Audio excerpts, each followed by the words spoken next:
শাকিব খানের এই মুভির মতন এই বাংলাদেশের ভিতরে আর কেউ মুভি এরকম করতে পারে নাই ভাই। আমি নায়কটারে তো এমনিতে চিনি না, সো আসছি এমনি মানে মুভির বিষয়ে শুনছি, সো এর জন্য আসছি, এছাড়া কিছু বলার না। 4 বোন আসছি মুভি দেখতে। আজকে সপ্তম দিন, আমার জীবনে কখনো শুনি নাই সপ্তম দিন এসে এখন এরকম হাউসফুল লোক হয়। এরকম ছবি বাংলাদেশের জগতে কোনো সময় হয়নি, অবিশ্বাস্য ছবি। শাকিব খান দিন দিন নিজেরাই এত উন্নত করতেছে, মানে অবিশ্বাস্য, অসাধারণ। ছবিটা দেখে অনেক ভালো লাগলো, তাই ফ্যামিলি নিয়ে 3 বার দেখলাম।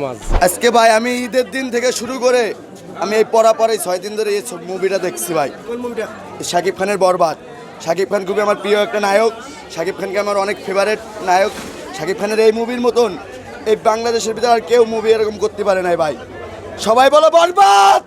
বরবাদ কি আছে? সাইলেন্ট ভাই, মাল দে জিল্লু।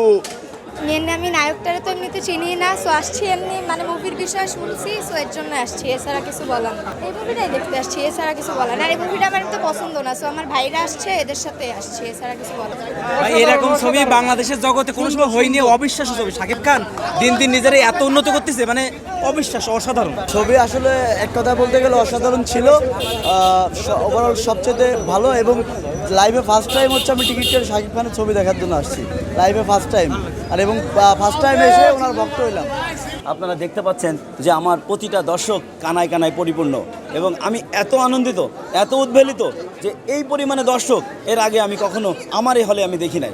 আজকে সপ্তম দিন, আমার জীবনে কখনো শুনি নাই সপ্তম দিন এসে এখন এরকম হাউসফুল লোক হয়। লোক কখনো কমে নাই, কিন্তু এরকম হুমড়ে পড়ে ভেঙে চুরে গেট ভেঙে, আমার 2টো গেটের একটাও গেট নাই, ভেঙে ফেলছে। ঈদ ফ্যাক্টর না, ফ্যাক্টর হচ্ছে ভালো কন্টেন্ট তৈরি হলে, সিনেমা যদি ভালো মেক করে, ভালো গল্প হয় এবং তার অ্যারেঞ্জমেন্ট যদি ঠিক থাকে, তার লাইট সাউন্ড সব কিছু ঠিক থাকে, তাহলে আমার মনে হয় না ছবিতে লস হবে। আমি আশা করি এভাবে যদি আসতে থাকে আমরা আরও ডিজিটালাইজড করব এবং আরও আধুনিকরণ করব, যাতে মানুষ সুন্দরভাবে পরিপূর্ণভাবে স্বাদ গ্রহণ করতে পারে। আমি আশা করি সাকিব ভাই আরও 10 বছর যদি আমাদের মাঝে থেকে যায়, তাহলে আমাদের এই যে মরা যে ব্যাপারটা ছিল, এই জোয়ারটা আমরা মনে হয় ফিরে পাবো।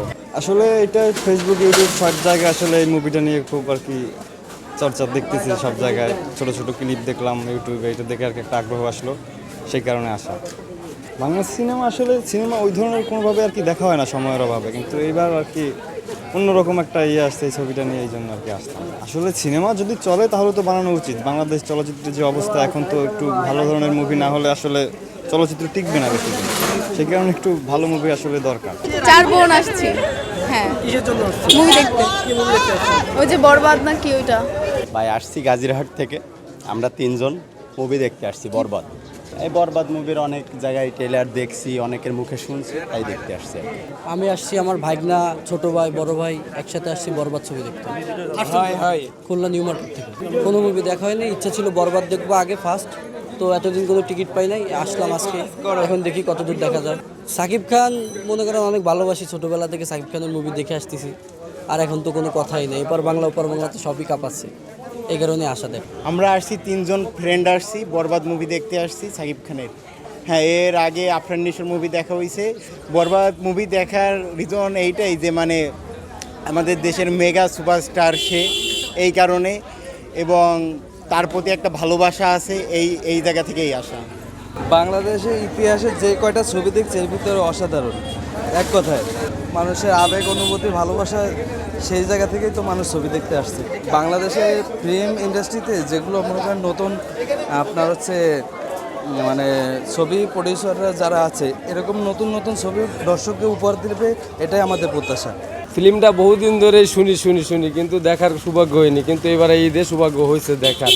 আমরা বিগত দিনে মান্না ভক্ত ছিলাম, কিন্তু মান্না মরে যাওয়ার পরে কোনোদিন হলে আর ছবি দেখার সৌভাগ্য হয়নি, এই প্রথম আবার হলো, তাই ছবিটা দেখে অনেক ভালো লাগলো, তাই ফ্যামিলি নিয়ে 3 বার দেখলাম আজ। গত 1.5 দশক যাবৎ বাংলা সিনেমা থেকে মুখ ফিরিয়ে নিয়েছিল সিনেমা প্রেমীরা, তবে পরিচালকরা ভিন্ন ধর্মী গল্প নিয়ে এসে ঈদকে কেন্দ্র করে মুক্তি দিচ্ছেন নতুন সিনেমা।